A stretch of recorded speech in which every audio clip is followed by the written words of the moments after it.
souhaite la bienvenue à être là ce matin pour cette série de messages « Qui a besoin de Dieu ?» Puis je vous poserai la question, particulièrement peut-être si vous êtes en ligne ou si vous êtes ici, puis vous ne savez pas, êtes-vous croyant, pas croyant, voulez-vous suivre Jésus, ne suivez-vous pas Jésus? Est-ce que la chrétienté, vous êtes en train d'explorer l'idée ou bien pas vraiment? C'est parce que vous aviez, je ne sais pas moi, vous saviez qu'on donnait à manger ce matin puis vous êtes venus? On est content quand même, je le dis souvent de ça. Mais peut-être que votre vie à vous, vous avez de la difficulté à vous connecter avec Dieu, puis à faire du sens, bien, parce que vous avez peut-être la difficulté à prier. Hein? On va parler de ça ce matin. Vous avez peut-être de la difficulté à prier. Secrètement, hein? Vous avez l'impression que vos prières ne se rendent pas plus haut que le toit de votre maison.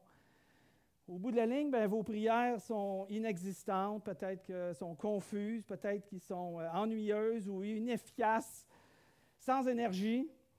Puis, mais on voudrait que Dieu intervienne, surtout dans les moments qui sont difficiles de nos vies. Hein? Là, à ce moment-là, on veut vraiment, vraiment que Dieu intervienne. Mais dans notre quotidien de tous les jours, comment on réagit avec ça? Hein? Est-ce que vous avez supplié Dieu pour quelque chose? Ah, j'ai supplié Dieu pour 3 petits points, mets ce que tu veux là. Puis il semble que Dieu reste silencieux. Il y en a des fois qui me disent, ah, probablement que je ne suis pas une personne assez importante pour que Dieu écoute. C'est vraiment un piège que de penser à une chose semblable quand que Dieu se meurt d'être capable d'exaucer, de vous donner, de prendre soin de ses enfants et de ceux qui sont à la recherche. Parce que Dieu est un Dieu qui est bon. Ce n'est pas juste ceux qui sont croyants que Dieu exauce. Dieu fait tomber la pluie, hein? C'est une manière générale, Dieu dit ça, Dieu fait tomber la pluie sur les justes et sur les injustes, sur les croyants et sur les non-croyants. Dieu est plein de bonté, plein de grâce envers ses enfants et envers ceux qui recherchent peut-être à devenir ses enfants ou ceux qui sont complètement éloignés de lui. Dieu voudrait les rapprocher de lui, comme l'image, c'est comme une poule rassemble ses poussins. C'est un peu ce que Dieu veut faire avec nous. Mais regardez à vos prières, réfléchissez un instant, et peut-être que pourquoi vos prières n'ont pas de sens pour vous, ils semblent comme pas exaucés ou sans force. De quoi, à qui vos prières vous les faites, de quoi vos prières sont-elles faites? Hein? Qu'est-ce que vos prières traitent? Principalement. De vous, de votre famille, des personnes malades que vous connaissez. En d'autres mots, très souvent, nos prières se font principalement des prières pour les gens qui sont proches de nous. Quand on parle de l'Église, de l'ensemble de l'Église, comme celle ici à l'Accessible, les églises souvent vont avoir, qui ont ce privilège-là, parce que c'est un privilège qu'on a d'être capable d'être sensibilisé à l'idée de s'approcher de Dieu, puis d'être capable de parler avec Dieu, ce qu'on appelle la prière. Mais très souvent, les églises ont de la difficulté à prier dans la direction qui va vraiment avoir un grand impact au niveau d'une église. Mais pourquoi? Bien parce que la force d'attraction de l'église locale s'exerce toujours davantage sur ceux qui sont à l'intérieur que ceux qui sont à l'extérieur. C'est comme si c'est naturel de prier pour nous à l'intérieur, puis on va oublier les gens qui sont à l'extérieur. Les chrétiens qui fréquentent souvent des églises axées principalement sur les gens de l'intérieur, que le focus est sur l'intérieur, donc ils se laissent aller à cette force d'attraction-là de prier pour les gens qui sont de l'intérieur, bien, ça devient très souvent des églises qui vont être rapidement insensibles aux personnes de l'extérieur. Et s'il y a une chose qu'on veut pas, que je ne veux pas, et tant et aussi longtemps que je vais être vivant dans cette église, c'est qu'on se laisse aller à cette force de gravité-là, puis qu'on ne prie que pour nous et qu'on ne pense simplement qu'à nous. Si on regarde, montre-moi une église qui prie simplement vers l'intérieur au lieu de l'extérieur, puis je vais vous montrer une église qui a oublié la mission que Jésus leur a confiée. Alors, le message que j'aimerais qu'on parle aujourd'hui, j'aimerais qu'on parle de qui a besoin de prière. Qui a besoin de prière? Vous, à la maison, écoutez, qui a besoin de prière? Vous qui êtes ici, qui a besoin de prière? Sachez, premièrement, que la prière de l'humble chrétien a une grande efficacité. Jacques, le frère de Jésus, nous dit ça. La prière du juste a une grande efficacité. Et il fait référence à un homme qui était proche de Dieu, qui s'appelait Élie, et qui avait prié pour que la pluie ne tombe pas pendant 3 ans, je me souviens bien. Puis finalement, la pluie n'avait pas tombé. Ça, il avait prié pour que la pluie tombe de nouveau. Puis la conclusion de cet exemple-là que Jacques nous dit, c'est la prière du juste, la prière de l'humble chrétien a une grande efficacité. Alors déjà, je vais mettre la table avec cette idée-là que Dieu veut agir pour nous, pour vous, pour l'Église, pour votre vie, pour la vie des gens à l'extérieur. Il veut agir vraiment parce que la prière a une grande efficacité. Mais pour y arriver dans cette efficacité, on doit changer notre état d'esprit, puis de passer de notre capacité à prier principalement pour soi-même, nos proches et les gens de l'intérieur de l'Église, vers l'exemple que Jésus nous a donné, que ton règne vienne, que ta volonté soit faite sur la terre comme au ciel. Oh, c'est plus que soi-même, sa famille, ses enfants, ses amis ou les gens de l'extérieur. Et d'aller dans cette direction-là. L'écrivain du livre des Hébreux nous dit ceci. « Approchons-nous donc du trône de grâce de Dieu avec audace. Là, Dieu nous accordera sa bonté et nous donnera sa grâce pour que nous soyons secourus au bon moment. » Alors, l'auteur veut attirer notre attention, premièrement, à faire des pas et de se rendre vers lui. Dieu a les bras ouverts, il est comme un père, il est un bon père qui accueille ses enfants et ceux qui s'approchent de lui.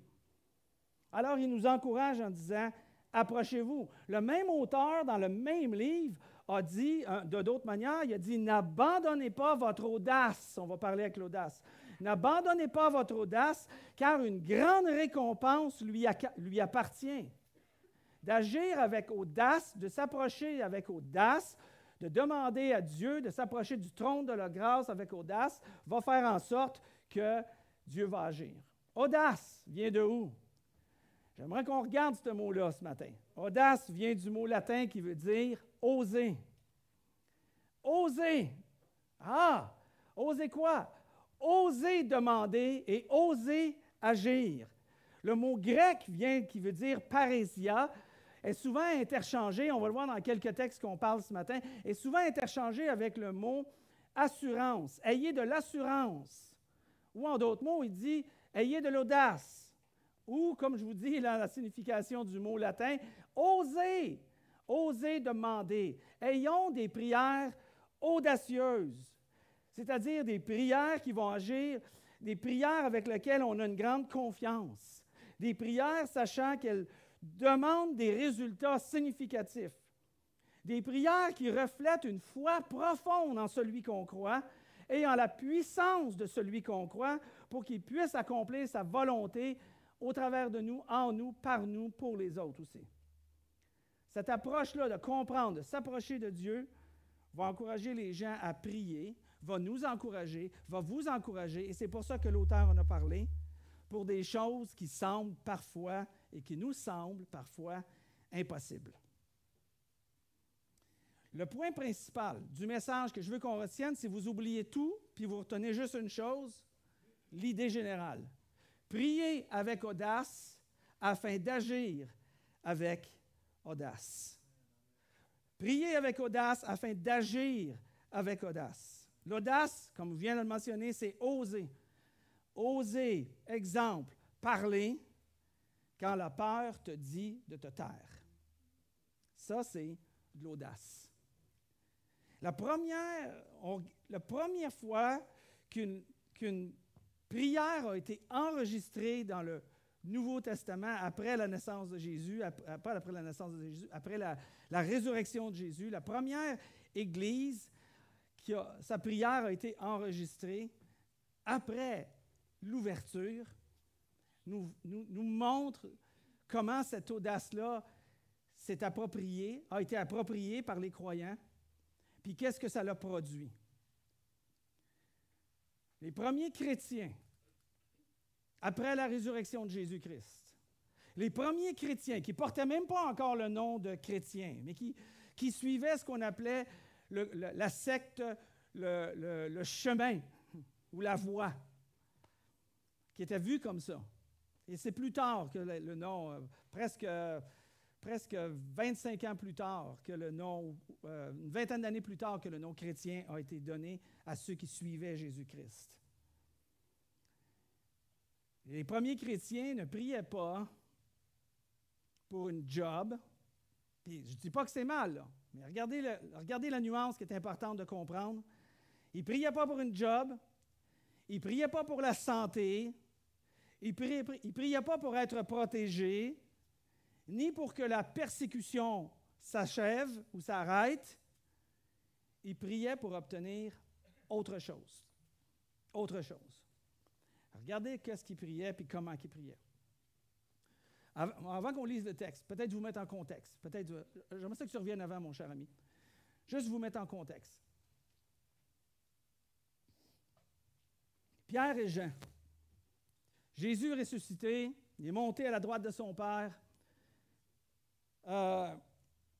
L'Église a commencé. Il y a déjà quelques milliers de personnes qui sont dans l'Église de Jérusalem. Puis à un moment donné, Pierre et Jean s'en vont, comme à la coutume, au temple, dans la cour du temple, pour être capables de parler à la foule qui était là, des milliers de personnes qui étaient là. Et quand ils sont arrivés à la porte du temple, il y avait un homme qui était là, un homme qui était infirme, handicapé, depuis sa naissance, un homme d'une quarantaine d'années, qui mendiait et qui, évidemment, demandait ce qui était nécessaire pour sa survie. Alors, il a vu Pierre et Jean arriver, et ceux qui sont familiers avec les textes bibliques, vous vous souvenez très, très bien de la phrase de Pierre. Quand que lui, il a demandé, il dit, Pierre et Jean est arrivé, puis il a dit, « Regarde-nous » à celui qui était handicapé. Puis le gars, lui, il s'attendait à recevoir, ça y est, c'est la loterie aujourd'hui, je m'en vais m'acheter un 7,47, en tout cas, un billet de loterie. Puis, ça vous donne une idée comment je n'achète souvent de ces affaires-là. Puis, il s'attendait à recevoir quelque chose de Pierre puis Jean.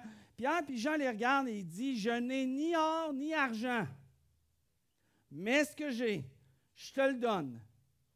Au nom de Jésus-Christ, lève-toi et marche. » Et le gars, là, les pieds se sont raffermis, ça fait 40 ans. Puis là, ses pieds, ses chevilles se sont raffermis, le texte le dit. Puis là, il s'est levé debout. Puis là, Pierre et Jean sont rentrés dans la cour du temple. Là, lui, il était permis de rentrer maintenant dans la cour du temple. Il est rentré dans la cour du temple, puis il sautait, il chantait, il louait, puis il suivait Pierre et Jean partout. Puis il n'arrêtait pas, puis le monde le voyait, puis le monde savait que ce gars-là, ça faisait 40 ans qu'il était là. Puis il y avait la foule qui était là, puis il disait à ce gars-là, à l'ancien infirme, il disait, « Hey, calme-toi, assis-toi. » Il dit, « Je ne m'assis plus jamais. » Je peux chanter, je peux danser, je peux louer, je peux bouger, je peux être debout, je reste debout. Et c'est le fun quand tu lis le livre des Actes au 3e chapitre, au 4e chapitre, et même, je crois, au 5e chapitre, fait encore référence qu'on parle toujours de ce gars-là comme étant « Et il était debout, et il était debout, et il était debout. » On dirait que l'auteur de Luc veut nous dire, le gars, je pense qu'il ne s'est plus jamais assis. Avoir été 40 ans debout comme ça. Alors, quand ça s'est arrivé, bon, évidemment, il y a tout le temps de l'opposition. Quand quelque chose d'extraordinaire se passe, des gouvernements de différentes sortes se mettent en place pour essayer d'empêcher ça, pour toutes sortes de raisons. Puis, définitivement, jaloux et popularité, perte de contrôle de ce qu'eux veulent contrôler, de la manière qu'ils veulent le contrôler. Fait qu'ils ont saisi ces gens-là, la police du temple, des prêtres, puis là, ils ont saisi Pierre et Jean. Ils l'ont amené à part, puis ils ont dit, là, vous ne pouvez pas continuer à prêcher Jésus-Christ comme ça. Puis là, Pierre, il s'est dit, ben OK, je vais vous le prêcher à vous. Puis là, Pierre se met à prêcher à cette gang-là. Il est vraiment, tu sais, audacieux, hein? Audacieux. Il se met à prêcher, puis à parler à Jésus, à ces gens-là. Puis non seulement il prêchait à eux autres, mais il disait, tu sais, là, celui qui a été crucifié, ben c'est vous qui l'avez crucifié même. Fait que, tu sais, vraiment... Puis là, eux autres, ils ne savaient pas trop comment empêcher Pierre et Jean parce qu'ils étaient appréciés de la foule. La foule les regardait quand même parce qu'ils faisaient des choses extraordinaires. Puis le gars, le gars qui a été guéri se tenait juste à côté de Pierre et Jean, dans la même interview. Il est encore là, debout. Je te le dis, ce gars-là, il l'a suivi tout le temps. Tu sais? Puis là, ils ont relâché Pierre et Jean. Ils ne savaient pas quoi faire avec eux autres. Puis là, Pierre et Jean est retourné. Puis là, il est allé voir ses amis. Puis là, ils ont prié. Regardez qu'est-ce qu'ils ont dit.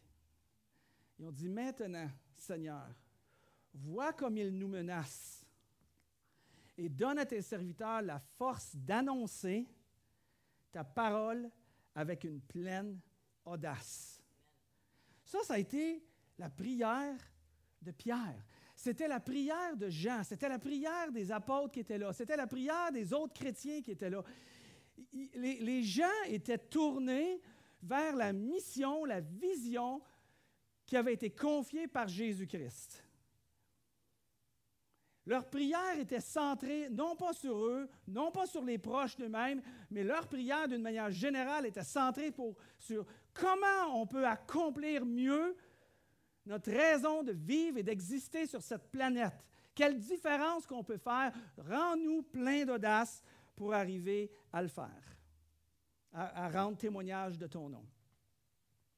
Si l'Église, du début, avait été soucieuse de sécurité à ce moment-là, quand ils étaient menacés, et de leurs droits au lieu d'audace, le message de Jésus aurait peut-être disparu dans les 6 mois qui ont suivi la résurrection.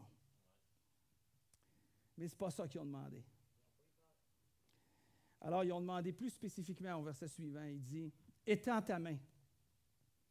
Étends ta main, Seigneur, pour qu'il se produise des guérisons, des miracles et d'autres signes au nom de ton saint serviteur Jésus-Christ. » Contrairement peut-être à nos prières, et je pense que c'est ça que je veux amener comme votre attention là-dessus, contrairement à nos prières, c'est « aide-moi », puis je me vois aller, là. Je ne vous lance pas de pierre, je m'en lance pas non plus, mais je constate comment que moi je prie, puis comment que très souvent on prie « aide-moi », « protège-moi »,« bénis-moi »,« donne-moi ».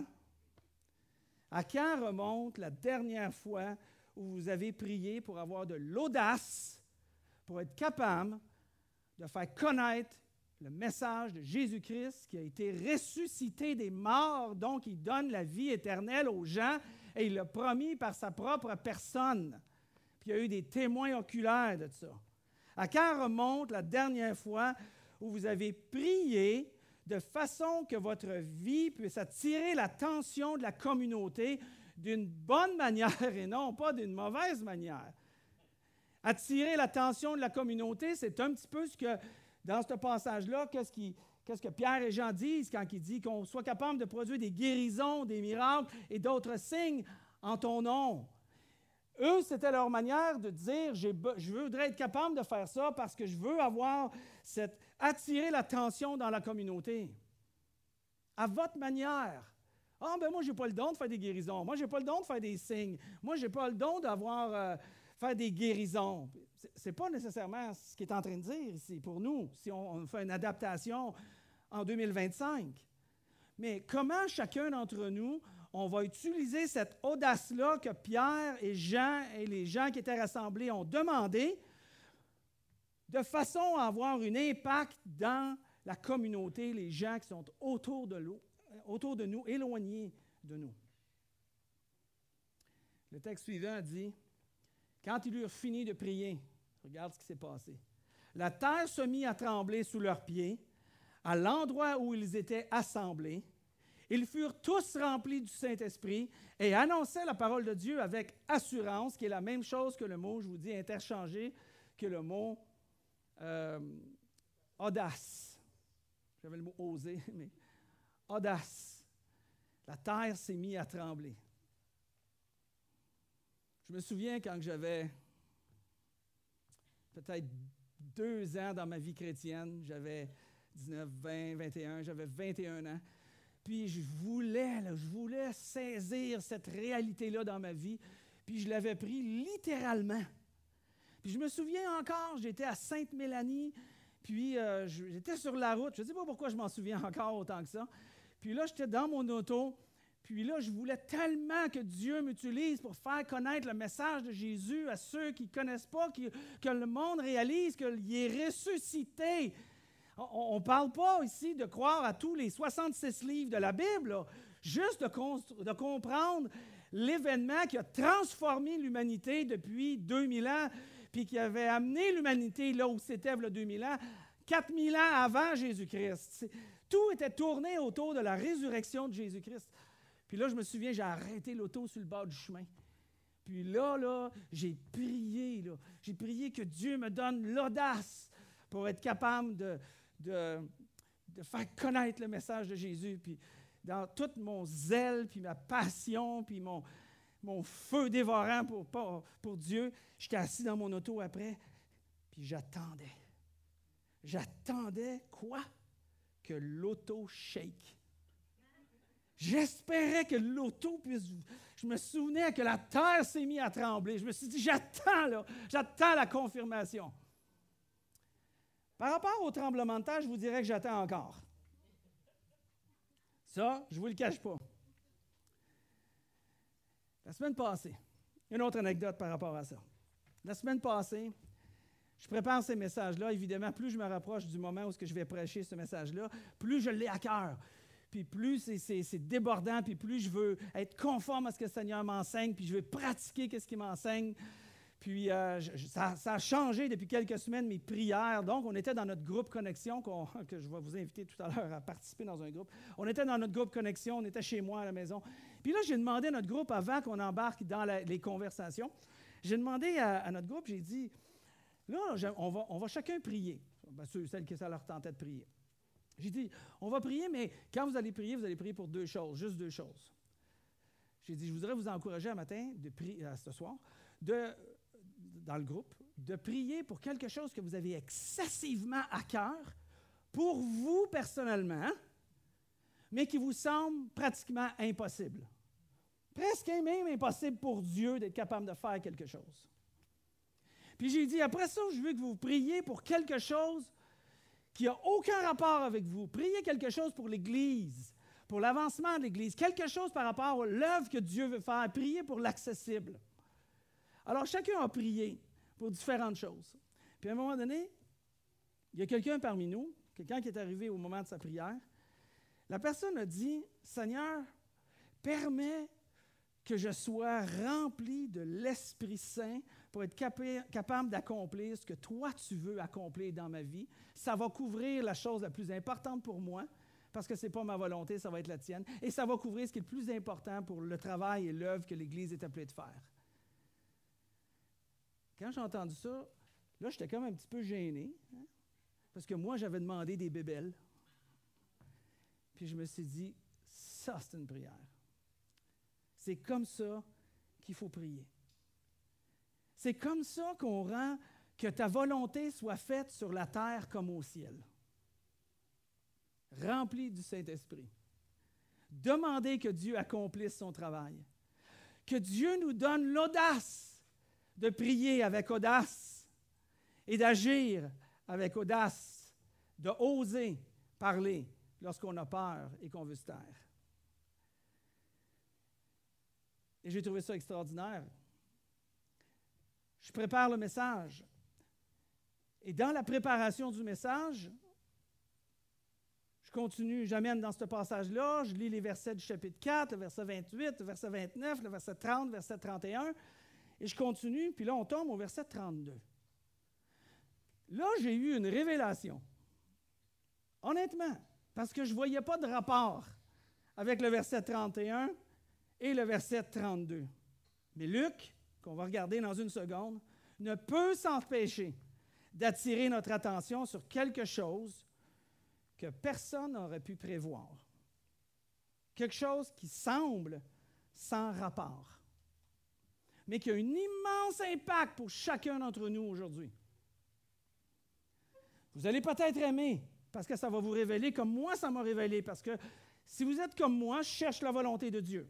Hein, on veut qu'est-ce que Dieu veut. Mais il y a des choses que j'ai besoin de changer dans ma vie des fois. Et là, regardez ce que le verset suivant de cette histoire-là, dans la même histoire, raconte après, il nous dit, « Tous ceux qui étaient devenus des croyants, au verset suivant, vivaient dans une parfaite unité de cœur et d'esprit. » Wow. Personne ne se prétendait propriétaire de ses biens, mais ils partageaient tout ce qu'ils avaient. Là, vous avez peur, parce que vous me dites, bon, ça y est, le pasteur va nous demander de vendre notre auto, vendre notre maison et le donner tout à l'Église comme ça faisait à l'époque, autrefois. J'ai le goût de dire oui, mais je vais être obligé de dire non. Parce que c'est pas ça que ça veut dire. Autre temps, autre mœurs, et on adapte la parole de Dieu selon les générations, comme Dieu a dit à David. Mais ce que ça nous dit, c'est, regardez ce qui s'est passé. Les gens, Pierre, Jean, les apôtres qui étaient réunis, ont prié pour avoir l'audace d'être capable d'apporter le message, de présenter, de témoigner de Jésus-Christ et de sa résurrection. Donne-nous cette audace. Ils ont continué, suite à cette prière-là, ils ont parlé, on le voit par la suite. Je n'ai rien fait, c'est lui. Ils ont parlé avec assurance, les apôtres, de ce qu'ils ont vu, de ce qu'ils ont entendu suite à leur prière. Des milliers de gens se sont ajoutés à l'Église à ce moment-là, suite à cette prière. Des gens des villes avoisinantes venaient à Jérusalem avec leurs malades pour être guéris. Et les apôtres faisaient des guérisons, faisaient des miracles et ils faisaient des signes.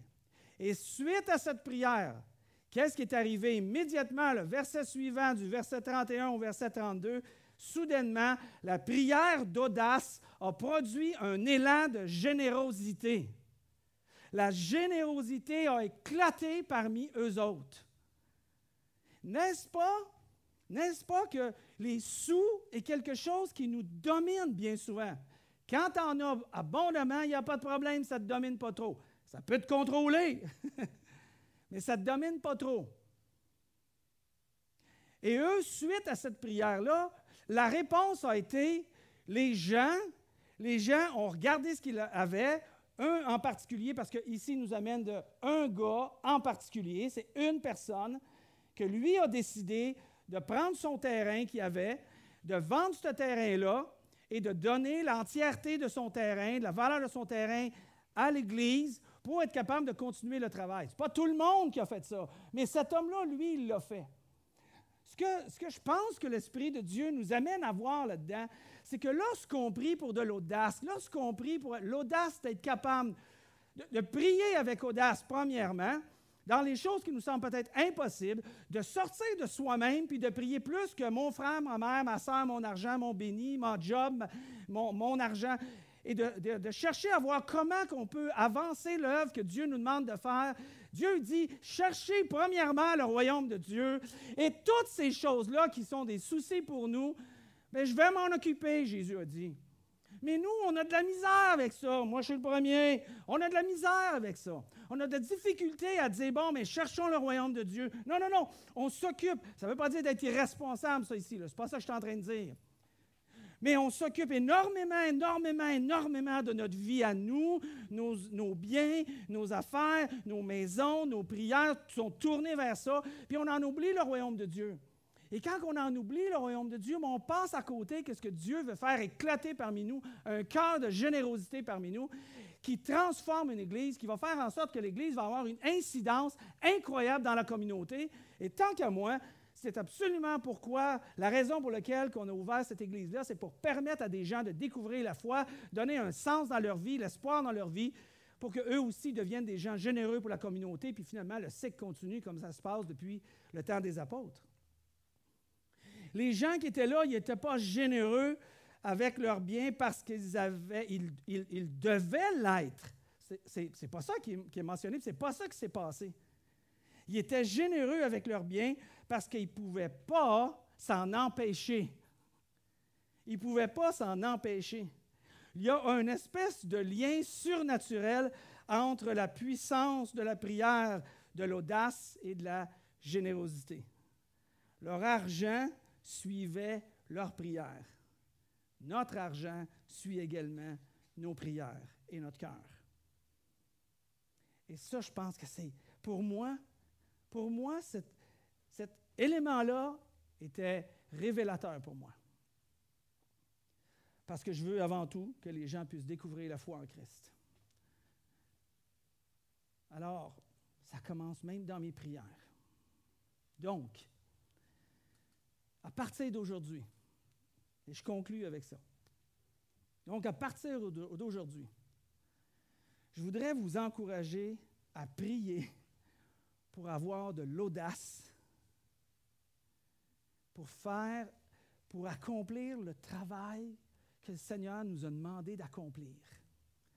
Est-ce que ça veut dire, et je mets une bémol ici, parce que je veux être sûr qu'on comprend bien l'idée, est-ce que ça veut dire qu'il faut enlever les moments de prier pour moi, ou pour moi-même, ou pour mes enfants, ou pour ma job, ou pour ma santé? Non, c'est pas ça que ça veut dire.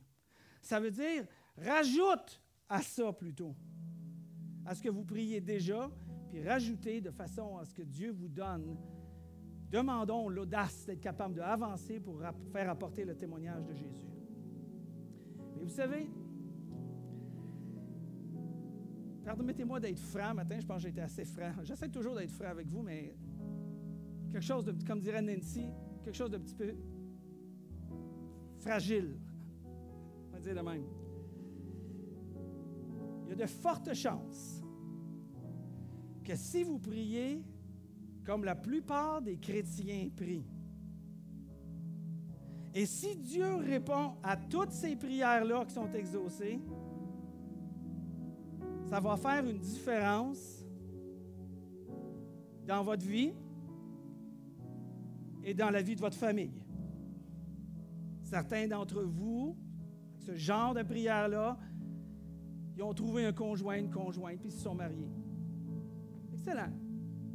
Il y en a d'autres que leurs enfants ont été admis dans les écoles qu'ils voulaient pour leurs enfants ou dans les CPE. Puis là, vos enfants sont capables d'y aller. Peut-être que vous avez un emploi grâce à ce genre de prière-là. Un meilleur emploi pour ce genre de prière-là. Peut-être que vous étiez malade et que Dieu a exaucé et vous a guéri. Peut-être que vos enfants que vous priez qui ne sont pas chrétiens sont devenus chrétiens. Ça se peut que ce soit ça, mais si,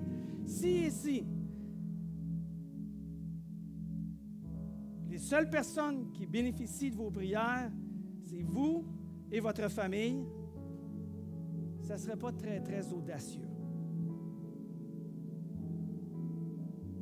C'est une manière subtile de rester centré sur soi-même puis de s'éloigner de chercher premièrement le royaume de Dieu. Parce que c'est par l'audace des chrétiens du début que le message de Jésus a été diffusé bien au-delà du 1er siècle pour se rendre jusqu'à nous aujourd'hui. Parce qu'ils ont été plus loin dans leur prière. Puis si vous êtes en ligne, puis si vous êtes ici, puis vous n'êtes pas croyant, si vous ne suivez pas Jésus, puis vous m'entendez parler d'inviter les chrétiens, de prier avec audace, pour agir avec audace, et que vous vous demandez pourquoi les chrétiens ne peuvent pas simplement nous laisser tranquilles. Je vous dirais, bonne nouvelle pour vous qui pensez ça, parce qu'il y a bien des chrétiens qui font exactement ça, vous laisser tranquille. Mais il y en a d'autres parmi nous. Il y en a d'autres chrétiens qui croient en ce verset, qui dit « Car Dieu a tant aimé le monde qu'il a donné son Fils unique, Jésus-Christ, afin que vous qui croyez ne périssez point, mais que vous ayez la vie éternelle. » Alors, je vous encourage cette semaine. Je vous encourage cette semaine sur la prochaine diapo. Saisissez les opportunités qui se présentent à vous. Si vous priez pour avoir de l'audace, saisissez les opportunités qui se présenteront d'elles-mêmes. Vous allez le voir arriver. Parce que vous priez, que la terre tremble. Si vous priez pour avoir de l'audace, décidez de parler de Jésus-Christ, même quand ça serait plus facile que de ne rien dire. Si vous priez pour l'audace, créez aussi des opportunités pour faire connaître le nom de Jésus-Christ. C'est votre devoir de cette semaine. On va demander à Dieu qu'il nous aide pour accomplir sa parole et sa volonté et transformer nos vies, et transformer l'Église, mais transformer la communauté. Père éternel, merci Seigneur Dieu de nous faire entendre ta parole semaine après semaine. Merci de nous libérer pour être capable d'entendre ta parole semaine après semaine.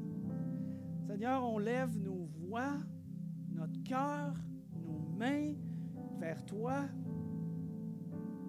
parce qu'on veut que tu nous aides de faire connaître le message de Jésus autour de nous avec une pleine assurance, pleine conviction, parce que des hommes et des femmes ont été témoins, ont vu ces choses, et tu as permis que des documents nous soient écrits, des témoignages vivants, de l'archéologie et de différents moyens qui affirment la véracité des textes qu'on a aujourd'hui, qui démontrent une chose, un événement extraordinaire qui a renversé l'humanité et dont toute l'humanité a été appuyée dessus, la résurrection de Jésus-Christ. Aide-nous, Seigneur, durant cette semaine de saisir les opportunités que tu vas placer devant nous. Aide-nous aussi de ne pas avoir peur pour parler lorsque c'est le temps de parler et que tu nous donnes l'occasion pour le faire, lorsque tu nous parles dans notre cœur, lorsque tu pousses un bouton dans notre cœur pour le faire et l'opportunité pour le faire. Et aide-nous aussi à ne pas avoir peur pour créer des opportunités afin qu'on puisse faire connaître Jésus-Christ, Seigneur. Change la communauté autour de nous, Seigneur Dieu. Fais en sorte que l'Église, l'accessible, ait un impact, Seigneur, dans cette communauté, Joliette, Notre-Dame-des-Prairies. Et là où il y a des représentants dans chaque ville et chaque village qui sont avec nous ce matin. Seigneur, merci pour ce que tu vas accomplir. Je suis prêt, je suis à l'écoute, je suis vigilant pour répondre afin que d'autres puissent vivre la promesse de la vie éternelle. C'est en Jésus